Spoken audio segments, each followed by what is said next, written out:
अचो त दुनिया जी पहिरीं फिल्मिस्ट शायर जो निराली अंदाज़ सां अभ्यास करियूं।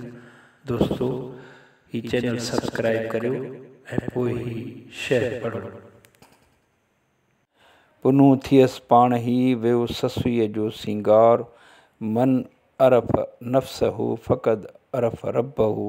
इहो ई आचार जो विंदुर में वापार, सो सौदो सरियुस हेठें।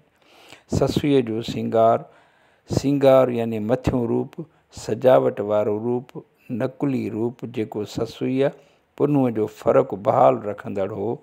औरत सिंगार जो ॿियो नालो आहे।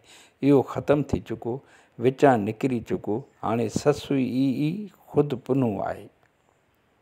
रूप निकिरण खां पोइ ससुईअ उन ॻाल्हि खे सम्झी वरितो त जन पाण सुञातो उन पंहिंजे रब खे सुञातो, जंहिं पाण सुञातो उन पुनूअ खे सुञातो।